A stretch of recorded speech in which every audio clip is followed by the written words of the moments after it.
Movie की शुरुआत में हम स्कॉट नाम के एक हाइकर को देखते हैं जो कि एक डियर ट्रेड एरिया में आया था क्योंकि इसे खबर मिली थी कि वो यहाँ पर एक एटलीस्ट को देख सकता है। वो अपनी गाड़ी को नीचे पार करके ऊपर पहाड़ पर चढ़ जाता है और शाम होने का इंतजार करने लगता है। और जब शाम हो जाती है तो वो इस एटलीस्ट को देख पाता है और वो उसे अपने कैमरे में रिकॉर्ड भी करता है।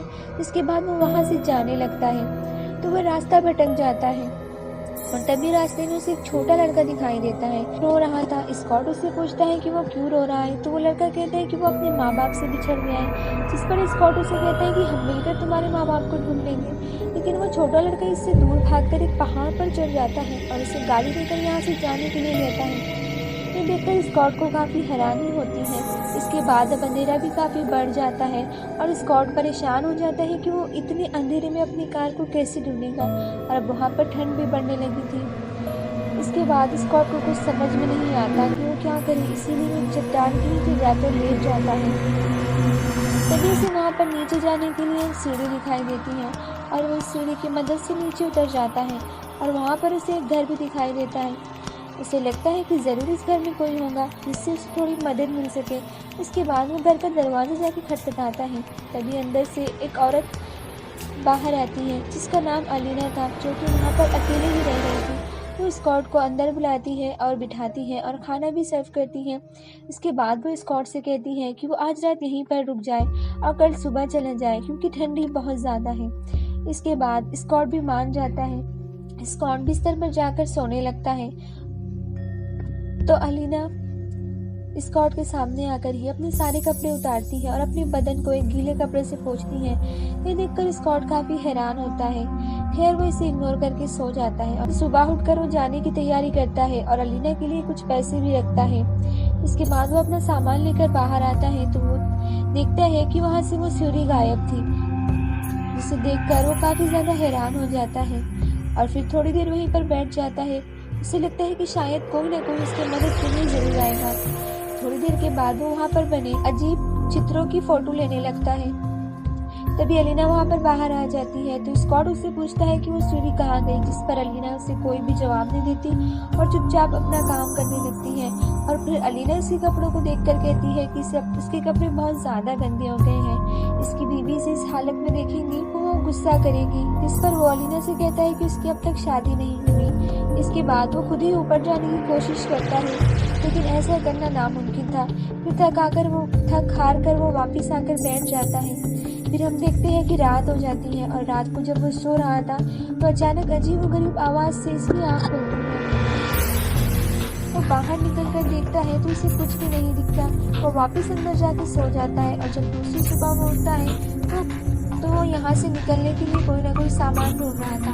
तभी उसे एक हथौड़ा दिखाई देता है और वो उस हथौड़े की मदद से ऊपर चढ़ने लगता है, लेकिन बीच में ही उसका पैर फिसल जाता है और वो नीचे गिर जाता है और वो हथौड़ा फंसकर उसके पैर में चुभ जाता है। इसके बाद वो बेहोश हो जाता है। तभी अलीना वहाँ पर आती है, उसे उठाकर अंदर ले जाती है और उसकी मरहम पट्टी करती है। इसके बाद हम अलीना को देखते हैं जिसके पीरियड्स आ गए थे और अपने पीरियड्स का खून अपनी उंगली पर निकाल कर दीवार पर लगाने लगती है और हम देखते हैं कि इसने ऐसा पहले भी कई बार किया है। इसके बारे में हम आगे समझेंगे ऐसा क्यों कर रही है। इसके बाद जब अगली सुबह स्कॉट की आँख खुलती है तो फिर से बाहर आकर देखता है कि वहाँ पर अभी तक कोई सीढ़ी नहीं आई थी। इसकी वजह से वो बहुत ज़्यादा गुस्सा आता है, चिल्लाते हुए कहता है कि वो कुछ भी करके इसे यहाँ से बाहर निकाले, वो किसी को मदद के लिए यहाँ पर बुलाए। लेकिन वो उससे कहती है कि यहाँ पर कोई नहीं आने वाला, जिससे वो समझ जाता है कि वो बहुत दिनों से यहाँ पर फंसी हुई है। पहाड़ के ऊपर दो लड़कों को खड़ा दिखता है। तभी वो लड़के उससे पूछते हैं कि वो यहाँ पर क्यों आया है, कैसे आया है।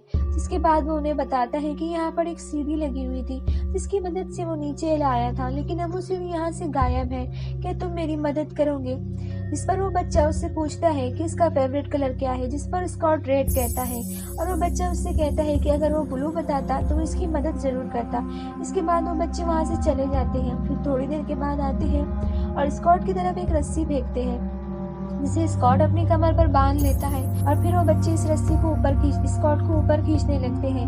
लेकिन जब स्कॉट बीच में भी पहुंचता है तो वो लोग रस्सी को खींचना बंद कर देते हैं और स्कॉट को इधर उधर हिलाना शुरू कर देते हैं। तभी स्कॉट का सर एक चट्टान से टकराता है और वो बेहोश हो जाता है। थोड़ी देर के बाद जब उसे होश आता है तो वो अब तक उसी रस्सी से लटका हुआ था और ऊपर खड़े हुए बच्चे उस पर हंस रहे थे और उसका मजाक उड़ा रहे थे। तभी अलीना वहाँ पर आती है और इन बच्चों को डांट कर वहाँ से हकालती है और स्कॉट को नीचे लाती है और फिर वो स्कॉट को अंदर ले जाती है और उसकी मरहम पट्टी करती है। लेकिन फिर रात को उठकर स्कॉट बाहर निकलता है क्योंकि इसने अभी भी यहाँ से बाहर निकलने की हिम्मत नहीं तोड़ी थी। तभी अलीना इसको आकर बोलती है कि तुम यहाँ से कुछ भी करके बाहर नहीं निकल सकते। स्कॉट अलीना से पूछता है कि वो बच्चे कौन है, जिस पर अलीना उसे बताती है कि वो स्ट्रेंजर्स हैं जो यहाँ पर ही घूमते रहते हैं और उन्होंने ही तुम्हें बंदी बना कर रखा है। अगर तुम उनकी बात नहीं मानेंगे तो वो तुम्हें इससे भी ज्यादा परेशान करेंगे। तभी स्कॉट देखता है कि ऊपर खड़े सारे बच्चे उसे घूर रहे हैं। फिर अगली सुबह हम देखते हैं कि अलीना अब एक पिंजरे से पंछी को निकालकर आजाद करती है। इसे देखकर स्कॉट बहुत ज्यादा खुश होता है।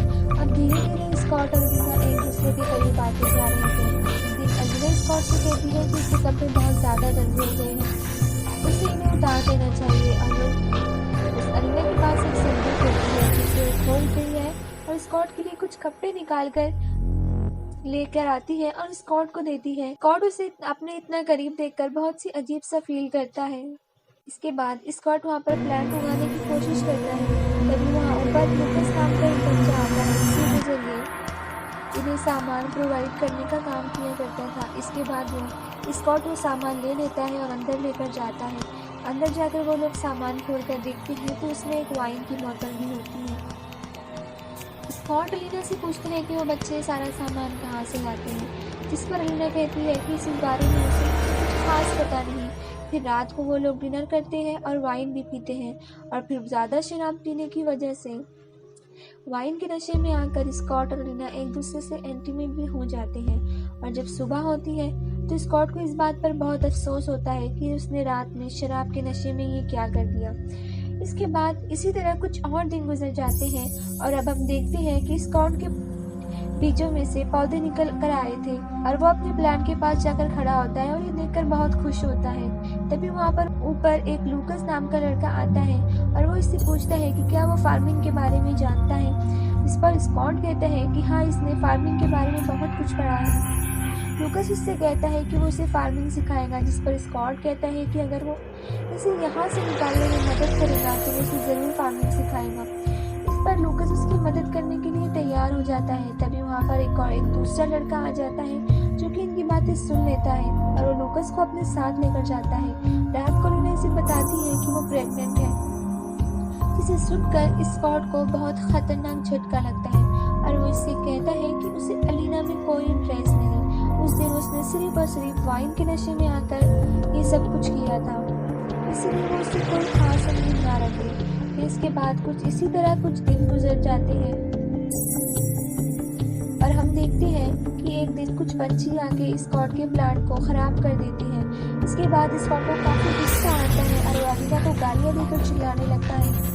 इसके बाद आकर वो अपने प्लांट फिर से उगाने की कोशिश करता है और अलीना भी आकर उसकी मदद करती है, जिस पर स्कॉट को लगता है कि उसने अलीना को डांटकर बुरा किया। फिर कुछ दिनों के बाद ऊपर लूकस आता है जो कि स्कॉट से कहने लगता है कि वो फार्मिंग सीखना चाहता है और वो ऊपर आने में उसकी मदद करने के लिए तैयार है।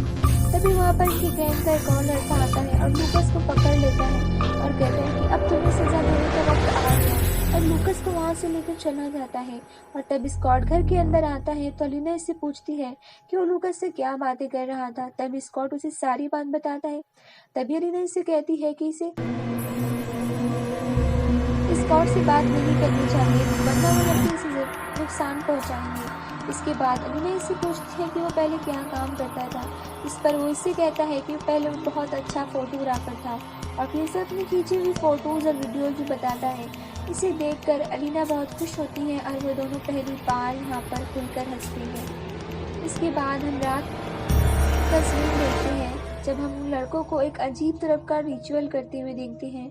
इसके बाद अगली सुबह हम देखते हैं कि उन बच्चों ने लूकस को मार दिया और उसे ऊपर लटका दिया। और जैसे ही अलीना बाहर आकर ये देखती है तो वो जोर जोर से चिल्लाकर रोने लगती है। स्कॉट से कहती है कि ये सब कुछ उसी की वजह से हुआ। अलीना को यहाँ पर स्कॉट पर बहुत ज्यादा गुस्सा आता है। क्योंकि लूकस उसी का बेटा था। इसके बाद वो एक डंडा उठाकर स्कॉट के सर पर वार करती है, जिससे स्कॉट बेहोश होकर नीचे गिर जाता है। हमें कुछ महीनों बाद का सीन दिखाया जाता है और हम देखते हैं कि अलीना ने लूकस को पिंजरे में कैद करके रखा है और इसे वहीं पर खाना पानी देती है, क्योंकि लूकस अलीना का बेटा था और वो स्कॉट की वजह से ही मारा गया था। फिर कुछ दिनों के बाद स्कॉट ऊपर एक लड़की को देखता है जो कि एक ट्रेकर थी।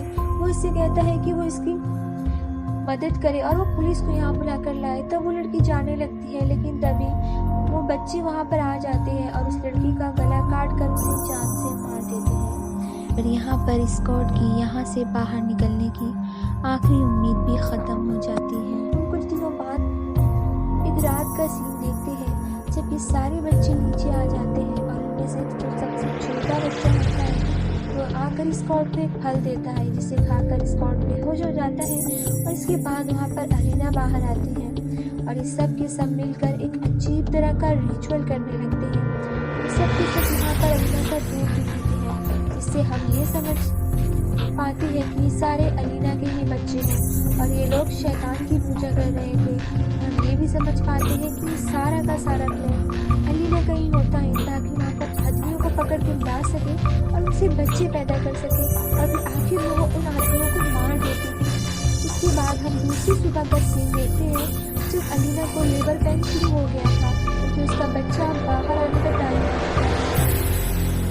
इसके बाद वो स्कॉट के पास आकर उसके पिंजरे को खोल देती है और उससे कहती है कि वो उसकी मदद करे। भी यहाँ पर स्कॉट के यहाँ से बाहर निकलने की सीढ़ी भी आ चुकी होती है, इसीलिए स्कॉट अलीना को इग्नोर कर उन सीढ़ियों की तरफ बढ़ने लगता है। लेकिन तभी उसके कानों में बच्चे के रोने की आवाज़ गूंजती है और वो पीछे मुड़कर देखता है तो अलीना के हाथ में एक प्यारा सा बच्चा होता है, जो कि एक लड़का था। क्योंकि ये स्कॉट का ही बेटा था, इसीलिए स्कॉट उस बस अलीना के पास जाता है और उस बच्चे को अपने हाथ में लेता है और अलीना से कहता है कि वो इस बच्चे का अच्छे से ख्याल रखे और वो इसे बाकियों जैसा ना बनाए। वो सारे बच्चे भी नीचे आ जाते हैं और स्कॉट का गला काटकर उसे यहीं पर जान से मार देते हैं और अलीना उस बच्चे को उठाकर अंदर लेकर चली जाती है, जैसे कि यहाँ पर कुछ हुआ ही नहीं। फिर हम अगले दिन का सीन देखते हैं जहाँ पर अलीना आराम से स्कॉट के कपड़ों को उन्हीं संदूक में रख रही थी, जिस संदूक में से उसने स्कॉट को कपड़े निकाल कर दिए थे। और फिर वो आकर बच्चे को खिलाने लगती है और इसी तरह एक ओपन एंडिंग के साथ ये मूवी यहीं पर ख़त्म होती है।